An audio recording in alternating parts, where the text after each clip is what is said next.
Welcome to this explainer. Today we're unpacking a monumental event that has literally sent shockwaves through the Catholic world, the July 2026 SSPX Episcopal Consecrations. We are going to dive straight into the source material to objectively break down the facts, the history, and the incredibly intricate canon law behind this massive institutional rift. Because we're dealing with some seriously dense theology and law here, here's our roadmap.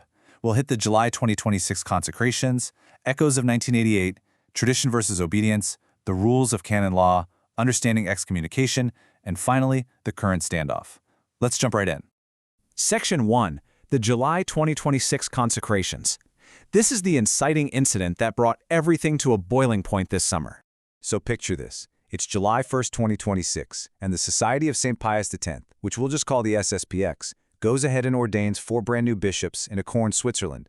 But here's the catch, and it's a huge one. They did this without a papal mandate from Pope Leo XIV. To put that into perspective, making a new bishop normally involves a ton of strict procedures where a papal nuncio presents candidates directly to the pontiff for final approval. The SSPX just bypassed that whole process, entirely ignoring direct warnings from the Holy See that this would be viewed as a schismatic act. And you can really see their uncompromising stance during the live broadcast of the event. Right in the middle of the ceremony, the consecrating bishops were asked the standard liturgical question, do they have the apostolic mandate? Surprisingly, they answered yes. They justified the entire thing as a sacred duty to preserve tradition, boldly telling everyone watching that they wouldn't recognize any canonical penalties or censures. To them, this wasn't rebellion. It was an absolute necessity for the Church's survival. Moving on to Section 2, Echoes of 1988. To really grasp the gravity of this, we need to recognize that we've actually seen this exact scenario play out before. It's really part of this painful 40-year cycle of rupture and reconciliation. Think of it like a pendulum. Back in 1988, Archbishop Lefebvre famously consecrated 4 bishops without Pope John Paul II's approval, causing a huge rupture. But then, fast forward to 2009, and Pope Benedict XVI actually lifted those excommunications as a massive gesture of mercy. In 2015, Pope Francis extended even more olive branches, allowing SSPX priests to validly hear confessions. But despite all those bridges being built, the SSPX never secured regular canonical status. And that brings the pendulum swinging right back to this breaking point in 2026 with these new illicit consecrations. Section 3, Tradition versus Obedience. So what's the core ideological wedge actually driving this divide? It basically comes down to totally different priorities. On one side, the SSPX argues they absolutely have to prioritize fidelity to constant tradition, even if that means stepping outside normal legal bounds to preserve the faith as it was before Vatican II. But over in Rome, the Vatican's perspective is entirely different. For them, authentic Catholic tradition can literally never be separated from obedience to the Pope. The sources emphasize that while historical saints fiercely defended tradition, they never went so far as to create parallel hierarchies in defiance of Rome. Rome backs up its demand for obedience with this classic mandate from the Gospel of Matthew. The Vatican's argument is that Christ built one unified church upon Peter. He didn't build an independent federation of bishops who get to decide à la carte when they feel like obeying Rome. So to knowingly reject the Pope's authority on something as monumental as making new bishops, that's seen as a direct wound to the unity of the Church. All right, Section 4, the Rules of Canon Law. Let's open up the Church's constitutional rulebook and demystify the legal side of this. Under Canon 751, a deliberate act of disobedience like this places an individual in a state of schism. Now, a quick point of clarification here. Schism isn't the same thing as heresy, which is obstinately denying a doctrinal truth. And it's not apostasy, which is totally walking away from the Christian faith. Schism is strictly a disciplinary issue. It's the refusal to submit to the Pope's authority. Period. And this brings us to an incredibly fascinating legal distinction, valid versus illicit. The July 1 consecrations were actually spiritually valid because true, consecrated bishops perform the rite. God's grace is considered present.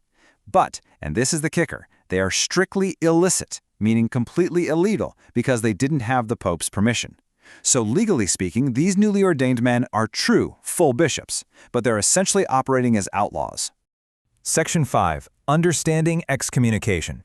This illicit act immediately triggers the Church's most severe penalty, a word that gets thrown around a lot but is totally misunderstood. The moment the SSPX bishops proceeded without a mandate, they triggered a late sententiae excommunication. I know, it's a mouthful, but it essentially means the penalty is automatic. There's no drawn-out courtroom drama. It's triggered immediately just by how public and grave the act is. Rome doesn't have to deliberate, they just issue a public declaration recognizing a state of affairs that the offenders brought on themselves. But here's the twist. You probably think of excommunication as this ultimate vindictive punishment to make someone suffer, right? Well, the Church actually views it as a medicinal penalty.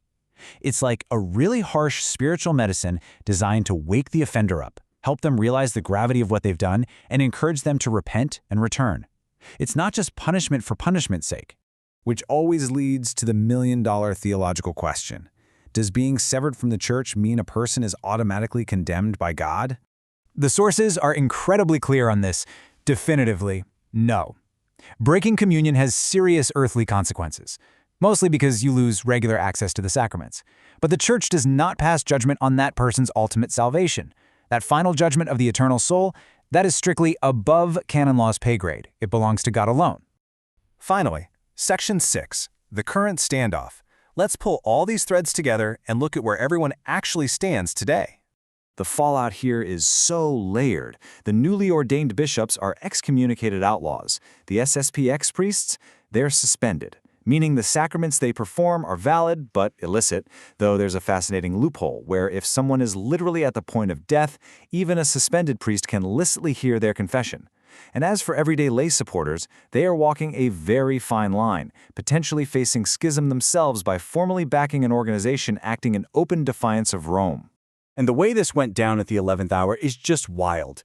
Literally the day before the event, Pope Leo XIV sent a final, formal plea to stop the ordinations. SSPX Superior Father Davide Pagliarani refused via an open letter.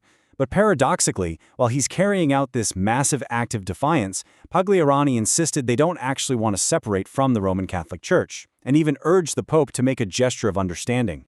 Which leaves us with a pretty provocative thought. With the line crossed yet again in 2026, can a rift this deeply rooted ever truly be healed?